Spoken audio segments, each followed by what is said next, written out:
thanks to our listeners for joining us on another episode of Pod Leaders. We try and talk about hard-hitting topics within the SaaS industry across sales, marketing, RevOps, customer success, and more. Today, though, I want to talk about gender parity in SaaS at large. There's endless data and articles showing we're far from achieving that. You can always find that yourself, but the studies repeatedly show companies with a better gender balance are far more successful. There was a study by Code First Girls and NatWest that highlighted that if the UK were to achieve gender parity in tech, it could add an additional £2.6 billion to the country's economy. And in the US, they'd be able to pump, I think, 28 trillion US dollars more into the global economy, which is completely mad. So from a business point of view, it makes complete sense. And from a personal level, women do deserve a seat at the table. SaaS is such a fun and dynamic and rewarding industry, and we can collectively do better. And I think one of the ways we can encourage that is surrounding ourselves with women who we can share knowledge and experiences with, which brings me on to introducing our lovely guest. Thanks so much, Paula, for joining us. Paula Keogh is a sales director at Imparticle and also contributes to the field through volunteering at Founders for Schools, advising on careers in software sales, and also specializing in tech. So thanks so much for joining us, Paula. How are you? I'm very good. Thank you so much for having me on. Delighted to be here. Thank you. That's really, really nice. And genuinely, I'm so glad we're meeting. We definitely met last time. I think I've alluded to this when I reached out to you, but I really do believe in speaking to women in this industry being so important. I joined recruitment 5 years ago in a very different setup. And then 9 months ago, I, moved to Thornton Gregory and started recruiting in the SaaS industry. And it really struck me how male dominated it was. During my second month, I realized I hadn't spoken to a single woman in 1 month, no client nor candidate. So beyond obviously the team around me. So I'm very excited to be as my first guest. Amazing. So I'd like to get to know you first, if that's okay. We'll start off with my favorite, very basic question. What 3 people, living or dead, would you invite to a dinner party? Yeah, so this is an interesting one, right? It probably changes depending on sort of, what mood I'm in and what I want for my dinner companions. But I think I really love comedy. So I would go to comedians, and I would definitely have Eddie Izzard. Love Eddie. Yes. I think, and also as well, Billy Connolly. Who kicked off the whole stand-up comedian thing pretty much. So I'd have Eddie and Billy. I think between them they'd make a great conversation as well. I'd just sit and watch. And also I'd really love to pick the brains of Aaron Sorkin, who's a writer of American TV shows from about 25 years ago. He wrote The West Wing, which is one of my favourite. Your binge rewatches. I will go to The West Wing most often, so I'd love to pick his brain. Super, super clever guy. So I'd have those 3 around the table. That'd be a good evening. That'd be great. I'll have to check Anna's. Did you say Aaron Sorkin? Aaron Sorkin. Yeah. But Billy Connolly is an excellent pick. I also noticed the first experience you have listed on your LinkedIn is a library assistant, which is so lovely. What are your top 3 books that you'd recommend anyone reading, sales related or not? Yeah, you're right. My first ever foray into data was analog, right? So that's been my entire career, as it happens, as it fell. But I don't get round to reading a lot of fiction, because I always find that, I always say that I have 2 hobbies: buying books and reading books. 2 very different activities. I buy a lot of books, don't always get around to reading them all, which is a shame. But I do have a big backlog of fiction. So I was thinking about some of the non-fiction stuff actually, and I realised the only non-fiction book I've ever reread was Never Split the Difference. So Negotiating as If Your Life Depended on It. I'm sure many people will have already come across it, by Chris Voss and Tal Raz. I really liked it because Chris was an FBI negotiator for years and years and years, and now he's got his own sales consultancy business. So the book reads like a thriller, but it's actually really sage sales and negotiation advice, which is brilliant. So I've literally listened to that. I listen to books rather than read them most of the time while I'm out and about. And I've listened to that at least 3 times. It's just really compelling, really interesting. And it's got some really nice nuggets of things you can pick up and actually use in your everyday life. So I love that one.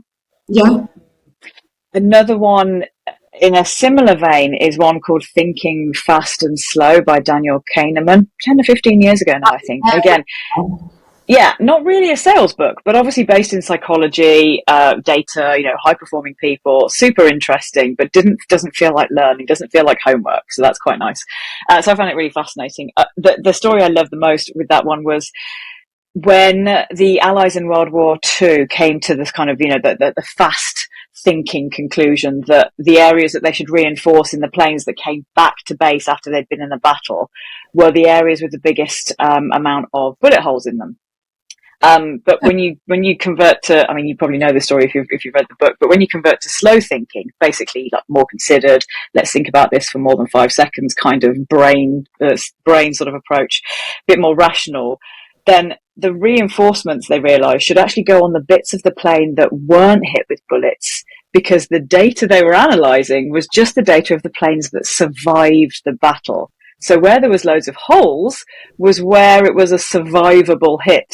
So things like the wings and things, whereas actually, the planes that hadn't made it back and therefore couldn't be counted in the data set, places like the cockpit that had been hit, actually there was a disparity around where the data should be placed and therefore the actions you should take. So I was like, that is such a good example of fast and slow thinking. So I love that book as well. That was a really good one. That's amazing. You know what? You said buying books and reading books as two separate things. That has been sitting on my shelf forever. So now I'm going to pick it up for sure. It's a heavy one.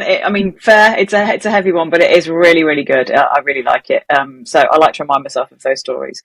And you did say 3. So the only other third one I thought of, which actually I didn't quite realize how super relevant it would be to this conversation, is Rebel Ideas by Matthew Syed. Yes. About making sure you have a diverse workplace, making a diverse thinking as well as diverse backgrounds, cultures, ages, all that sort of thing. And actually it's very relevant to this conversation. I really love that. And again, they've got some really, really good examples that you can sort of pull back onto and be like, yes, this is actually the right way to do things. So that was super interesting as well. Yeah, I love that book. That's such great recommendations. Thank you. Yeah.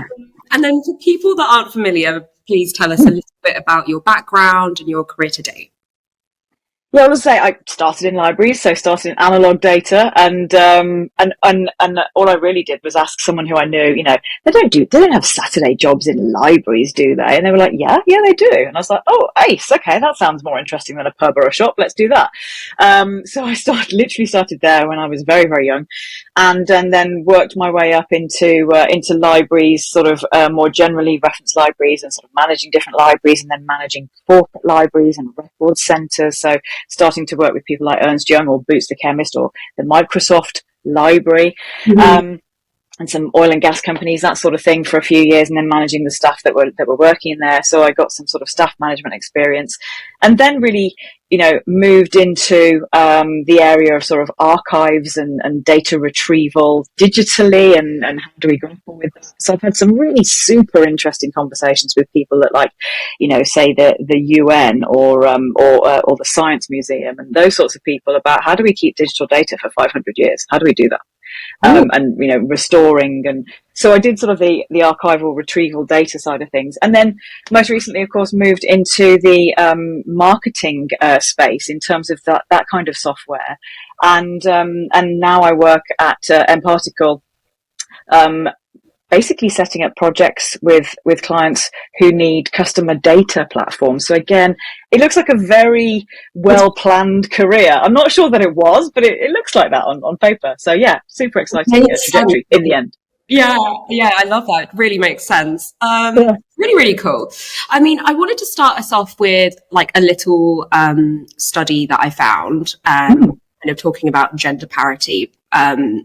But it's no secret that there is a lack of gender parity in SaaS and tech at large, as I mentioned. Figures conducted show that pay equality can be accurately measured through pay transparency.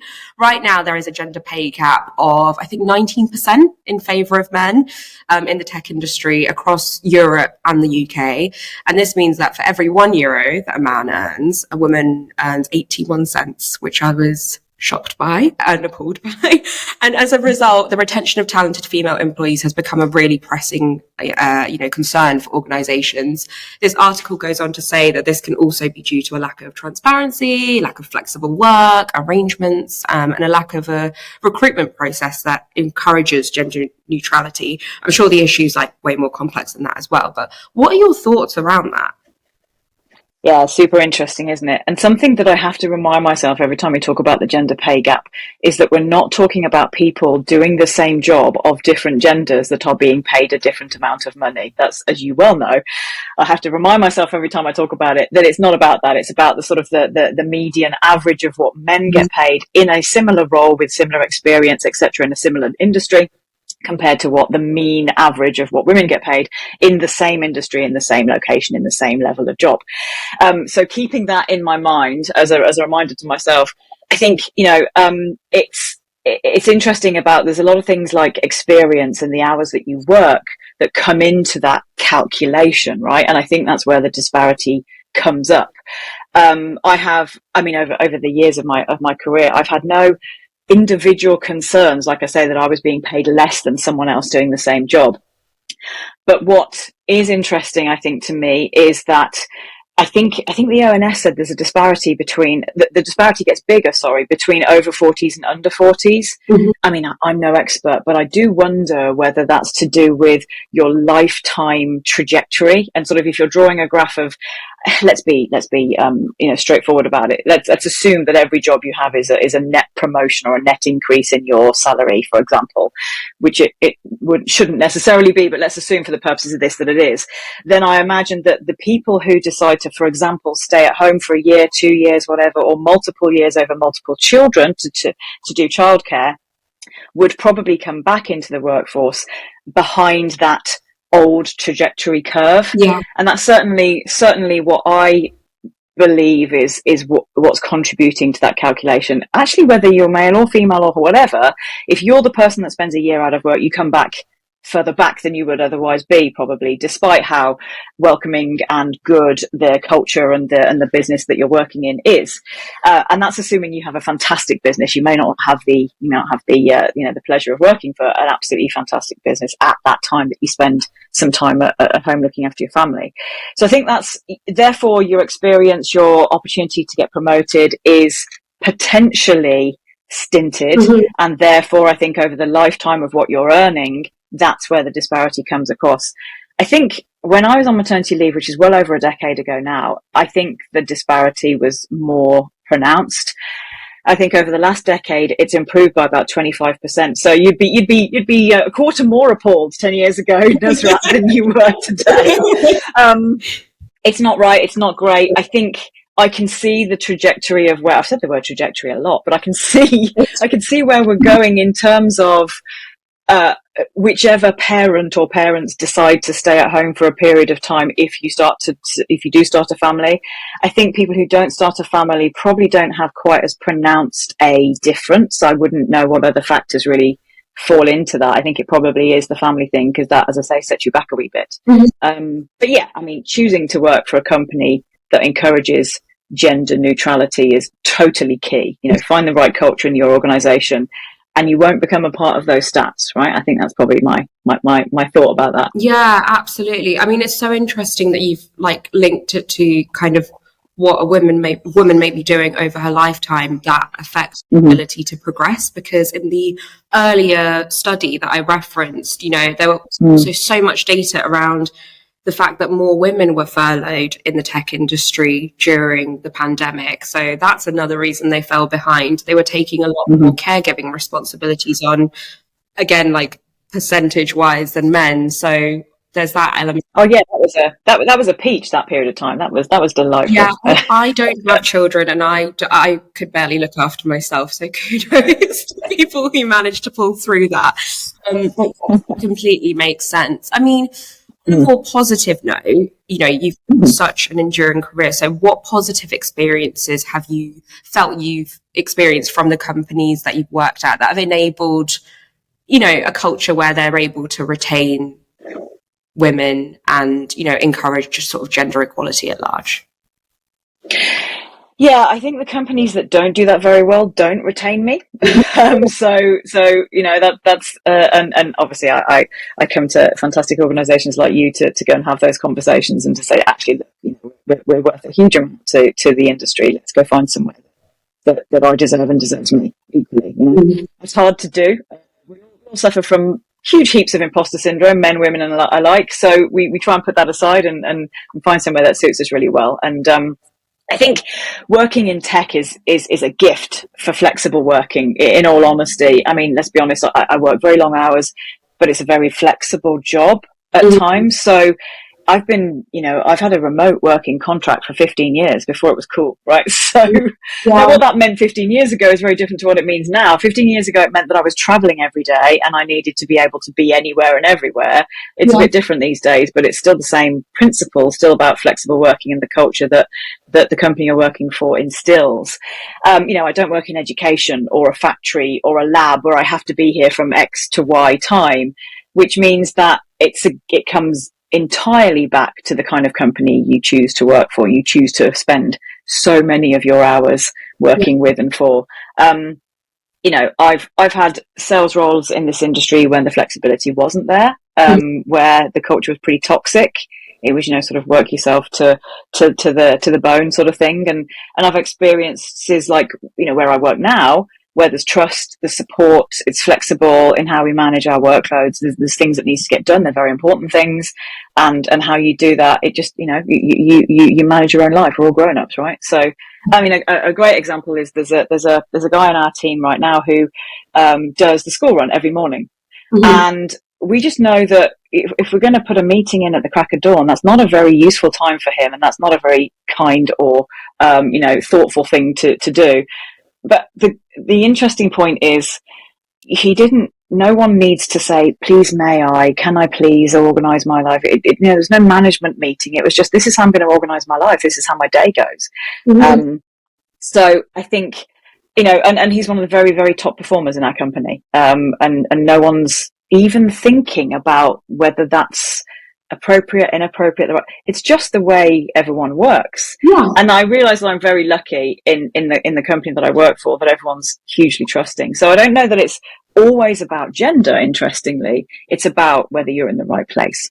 Absolutely. But I think also, it's enabling like people who might be fathers just to be able to have those responsibilities and it not be like, oh, this is what the dad does and this is what the mum does. And like, what a great dad. Yeah, we should be getting to a place where people can all partake. So that's amazing. I'm really happy to hear that you're all, doing really well. That's so, so lovely to hear.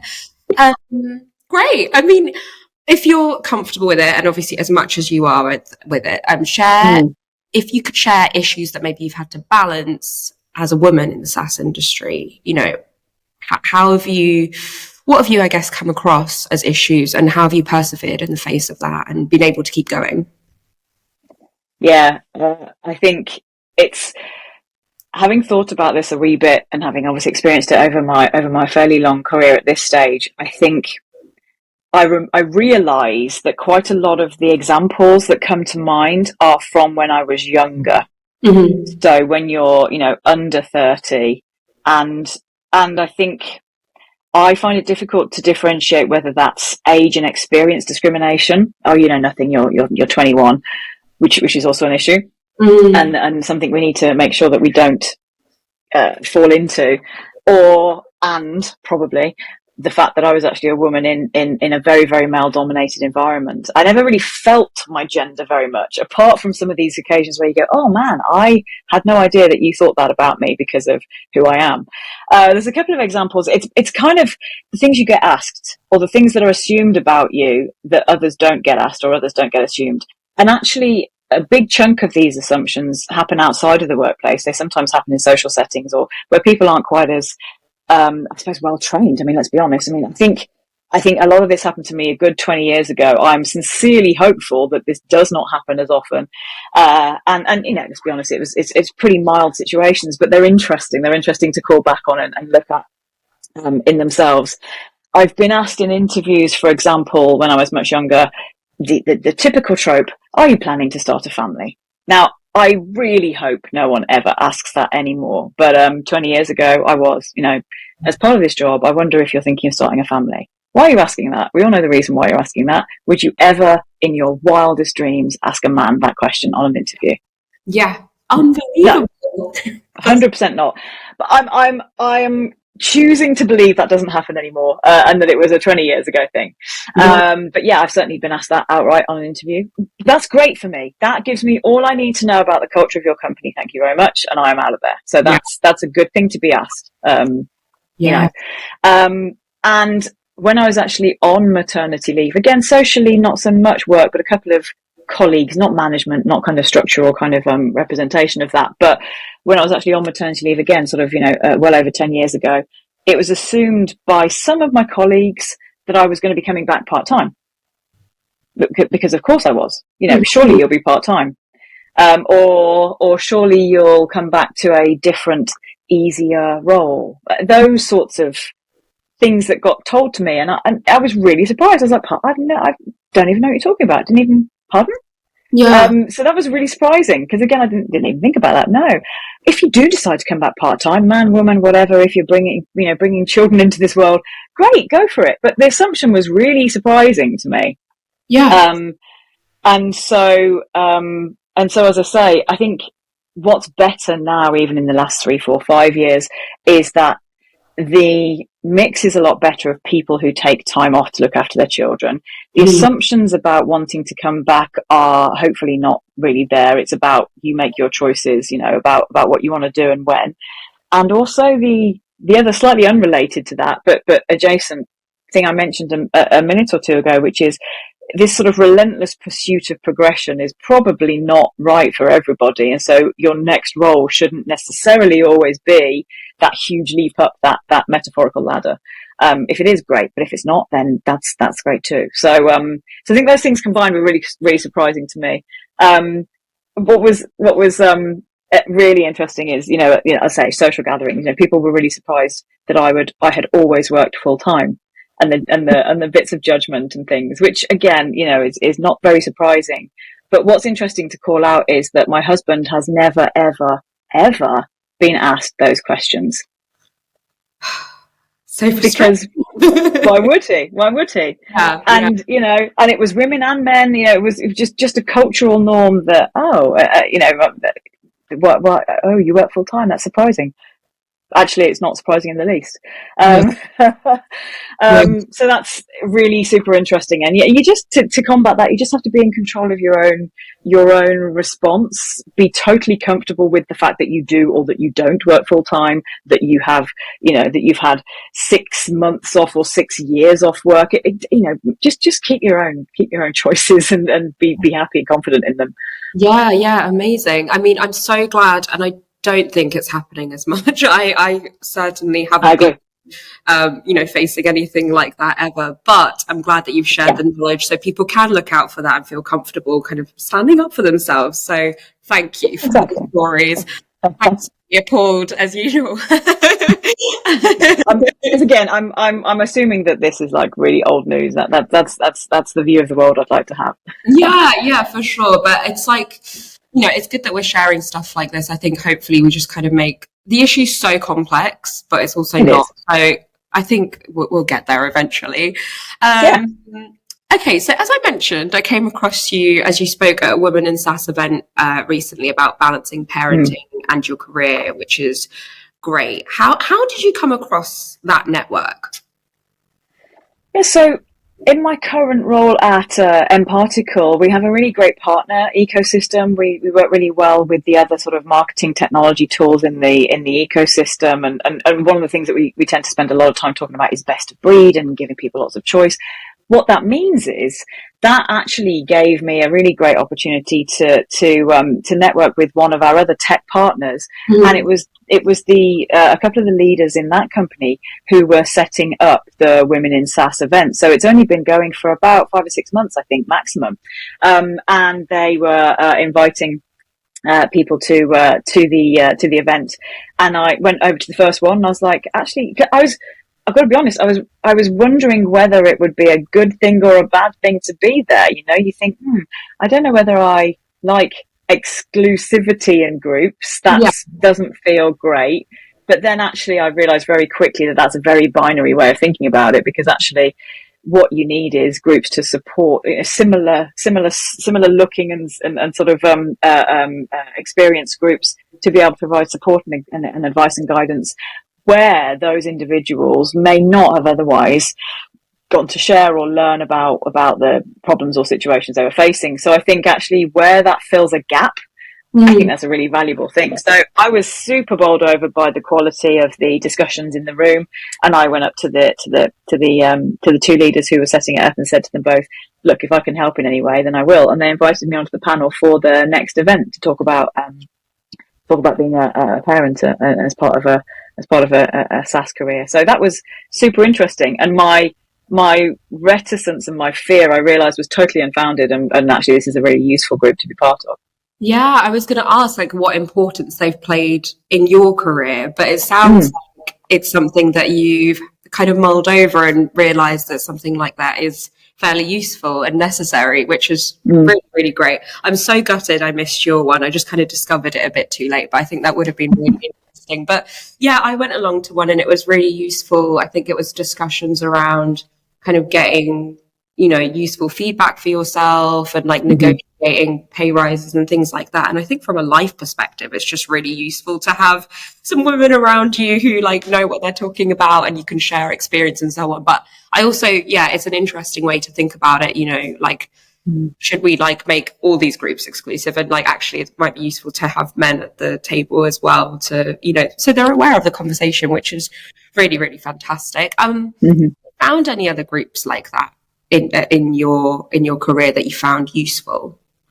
Do you know, I haven't, and I was thinking about this, that I hadn't been seeking them out because, again, my gender in my role, I know most of the time, the large majority of the people in a room that I'm in, whether it's customers, colleagues, is mainly men. But I've never really, it's clearly it's not an issue, it's not a problem in any way. Yeah. But one of the things that I had realized when you asked me this question is actually I hadn't sought out these sorts of groups before, but that's not to say that I hadn't had some really, really key female influences in my career, which was an interesting reflection. Because if you think about it in its most cynical sense, it's kind of depressing that we even need to call out women in tech. I'm not sure, that's an important discussion in its own right. Yeah. So that's the sort of continued struggle that I have. I'm just someone who works in tech and I love my job and all that. That should be it. But of course we know the world is not that straightforward, and actually there is distinct value in calling out particular groups that are underrepresented or that feel that they don't necessarily have a voice of any kind, because some people get on with it great, other people don't. And so if we can help each other in these groups, we should do that, right? So I do have two women in my earlier career who showed me what great leadership looked like. And I've certainly taken a huge amount of influence from both of them. And maybe on reflection, they've given me career chances that other people may not have done. That could certainly be part of my success as well. But to be honest, I think all of my colleagues, all of my bosses in the past and present, the ones who haven't seen gender as a factor, obviously, male or female, have been the ones who've influenced me really heavily. The ones who actually, support you, give you the right amount of kudos and value and an opportunity to do cool, interesting new things. Are the people that sort of really made a difference in my career as well. So I've also had people who are a perfect example of how not to do it. Right, we've all got some of those too. But yeah, all valuable learning experiences. Oh, that's brilliant. I'm really happy to hear that. But yeah, I went through completely the same thought process, even putting this podcast together. So I completely understand. Yeah, it is awkward. And I think the difference is what's good. We have to get over the awkwardness. And I think the actual value that we as women can do is talk about us as women, which I feel like, oh, that's cringy and awkward. And no, it shouldn't be. We should be talking about it. We should be talking about, the amount of LinkedIn messages I got from that Women in SaaS, the WISE group, if we want to look for it, it's WIS with a small E. The amount of LinkedIn messages I got from people who were in the room who said, can you help me work out what my maternity policy is? I'm too scared to ask because they're going to think I want time off with maternity. So I need to do this on the sly. Mm. Like, okay, you don't need to do this on the sly. I'm sure your company is much more forward thinking than you think they are, but I understand the reticence and the concern. So I think the thing we can all do is make sure that these sorts of things are talked about openly, and that it's a really normal conversation to talk about asking for maternity policy at the beginning of a hiring process. Yeah. I understand why someone might be unhappy to do that, because you understand the connotation that someone might put on that. And if you're in a competitive situation amongst other people, you might think, well, I'm going to get a bad mark against me. But I think normalizing that is probably the most valuable thing we can start to do. Yeah, absolutely. So that's great. If you can just reach one person as well, that's amazing to hear. Yeah, that's really good. I was going to say, so I mentioned earlier you're a volunteer at Founders for Schools, where you speak at careers for 14 to 18-year-olds, advising on careers in software sales. Who knows what 14 to 18-year-old? I didn't know what was software sales was at that age. Hell no. I mean, there must be some amazing kids, but you also have like a focus on specializing in women in tech. Tell us a little bit about that. I just think that sounds so rewarding. Yeah, I love that. And it was a previous female leader at Ep5 who introduced me to this group again, and I'm like, I really love it. And it's hard to fit in. It's really hard to get into the day. But about every quarter, I spend an afternoon at a school somewhere, or a morning assembly kind of place. And I speak to 14 to 18-year-olds, and yeah, they have no idea what software is. So I literally start holding up my phone and saying, the phone is hardware, what's on it is software. And they go, oh, okay. And that's where we start.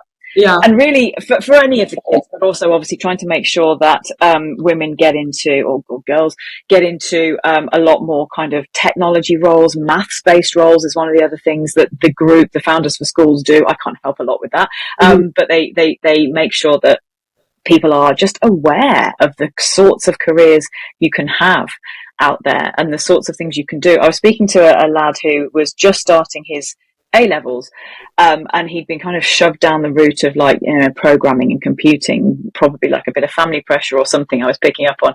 And he was saying, I'm not really sure what I'm going to do with this. It's not really exciting me. I don't really get it. All I really want to do is go and play football for Arsenal. I was like, okay, I totally get it. I said, you do know that if you wanted, you could be like a data analyst at Arsenal Football Club. You could be a business intelligence person. He was like, really? I was like, yeah, you could use your qualification and go find that dream in a slightly different way, right? Yeah. And it's just about making sure that people know what's out there. Because like you say, I had absolutely no idea what a software salesperson was. My job surely didn't exist. SaaS didn't exist. Yeah. So it's just about making sure that as they're looking at these sort of dreary career days, and you've got, the normal people all sitting there saying, come join us, come be an X or a Y or a Z, that they actually can look at these other careers that aren't visible to them in their normal life. Because you know what a builder is, you know what an architect is, you know what a teacher is, you know what a soldier is, you know what a nurse is. But it's very hard to understand what a software salesperson is. Yeah. You don't see them. So unless a 14-year-old sees them and hears about them, then they wouldn't know that those careers exist. So I love that, because you get loads of light bulb moments. So that's super cool for me. Yeah, that sounds amazing. And it goes back to, I don't know exactly what the stat or the quote is, but it's like most of the jobs we're going to have in 10 or 20 years, we don't know about yet. So work like that is so important, because I can only imagine when there's so much change, how intimidating it must be coming into the workforce. I'm going to use that football and data analyst thing with my brother as well, because he's got a very strange set of interests where he's really good at football and really good at like computer science. So exactly, there you go. Go be a data scientist for a football club or a sports club. Absolutely separate, but I'm gonna link him up. But yeah, that sounds great. I guess my final kind of question on that Founders for Schools area is, would you be able to share some top tips for our listeners who may be a little bit older, I hope, on how to persevere and achieve the success that you have in your career in sales? Yeah, I think it comes down to a couple of things. Overarchingly, the point is really simple, that they always are, right? Be a good guy, be a good, there you go. There's the gender vernacular coming out again. But, just be a good person, do the right thing, even when you're not sure anyone's noticing. And that's actually very easy to say and very hard to do. But what I mean practically by that, in terms of advice, is, do in a software sales role, do the prep for your first meetings with these discovery calls. Do the homework. Don't think you can wing it. Don't think, I've been doing this for years. Go and dig into who they are and where they've worked before and what the company does and all the really obvious stuff that you all know, but we don't always do.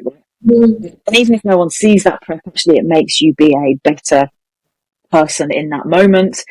It means that you're able to, just prove the fact that you've lifted every stone, right? Which in sales is super, super important. So I think a top tip for sort of how to persevere and achieve success on a long-term basis is exactly that, to always be doing the right thing. And a very healthy amount of paranoia and skepticism is vital.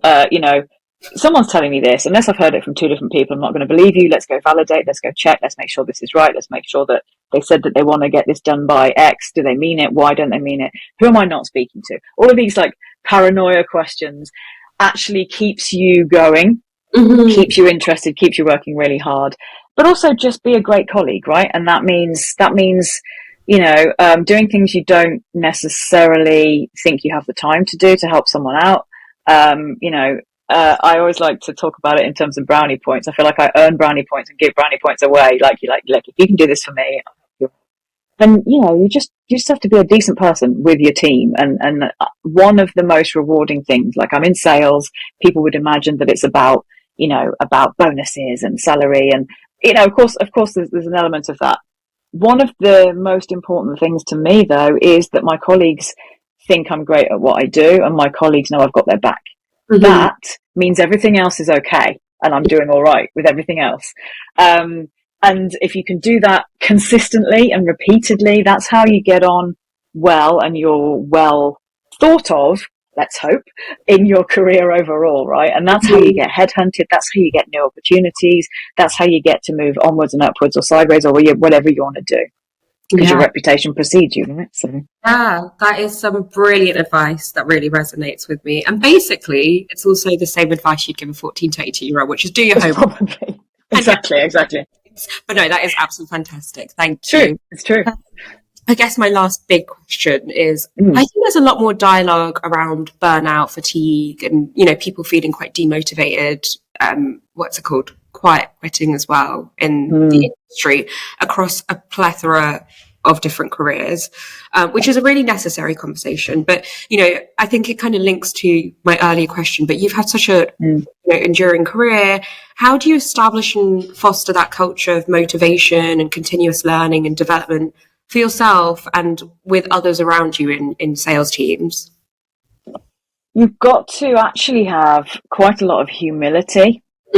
Which again, salespeople, that's not the normal trope, right? You have to be able to say to my solutions engineers, to my highly technical colleagues, to say, I have no idea what you just said. Let's spend 10 minutes. Please, if you've got 10 minutes, tell me what you mean by this technical term, by this process from A to B, how this integrates with that. I'm a pretty technically minded person, but I certainly don't have any of the answers to a lot of these highly technical questions sometimes. So again, being able to lean on your super intelligent colleagues and say, look, actually, tell me what I'm missing here. I don't get it. People don't always do that. You feel, maybe as a woman or maybe just in general, you feel like you go, I should probably know that, or I'll go work it out by myself. So I just lean on people. I just say, look, I really need to understand this better, to be better at what I'm doing and to understand it, and for us all to have a successful outcome. Talk to me about this. So continuous learning, it depends what kind of learner you are, whether you're visual or auditory and all those usual things, but we will all know by this stage in our careers what works for us. So I think if you're a super curious person, if you can't leave something alone, which you probably will be if you're a salesperson, or certainly if you're a successful one, super curious about what's happening, that keep ahead of the nothing complicated, but things like the latest product releases of the software I'm selling, getting an idea of what's on the roadmap. Nothing rocket science flavored, but very, very hard to fit into a busy day when you've got calls and prospects and contracts and all this sort of thing. So keeping the curiosity up is really key, as well as listening to some of those books that they are homework really, but they don't feel like it. So picking out some of those ones that just keep you going. The other thing is make sure you're in a company that invests in that kind of thing, right? So I've got access to a whole load of tools, online sort of, there's a load of business learning tools that I have access to in my current role, which wasn't a given in some of my previous roles, right? So, and if I ever wanted to say, look, I want to go and do this course, I want to learn this thing, then they give you the time and the space and the cash to go and do that, right? So that's super important as well. Brilliant. Okay, that's amazing. Definitely resonates with me again. Yeah. Thank you so much for all of that. So I have some quick fire questions and then you're free. Okay. Let's do it. But okay, so my quick fire questions to you are, first thing that comes to your mind. If your life was a story, what would it be titled? It would be something really descriptive, like the life and times of Paula Keogh, so that I can actually have, whatever I want in the story and pick and change. Yeah. But that sounds like very grand. I love that. If you could learn any language in a week, what would it be? It would be French, because I'm like 10% of the way there, so I feel like I need to finish that off. But sort of practically, I should probably choose a Spanish or something. But French, it's got to be French. Yeah, you'll be bilingual. Cool. Amazing. Yeah. What is one food you could gladly get rid of from your life? Oh, mushrooms. I mean, that's easy. Okay, we won't talk about it now, but I love mushrooms. And do you have any unique business idea that you maybe haven't executed yet? I would love to make sure that schools have the funding for like proper training. So like extending some of the things I'm seeing. I'd love to be able to kind of do that and actually sort of make sure that they have loads of experiences of people who work in the theatre industry or in tech or in science. So I don't think they have enough exposure to that. So if I had a company that could actually like throw people into assemblies and things and say, look at this guy, he does this, that would be awesome. That's amazing. That's such a good idea. What a high note to end on. Thank you so much for your time. You're actually my first guest on the podcast. So really amazing. I'm honoured. Yeah, I got so much brilliant advice and, stories that will really resonate with me. And I hope it does with our listeners. So thanks for joining us. And thanks, everyone. No problem. Thank you so much.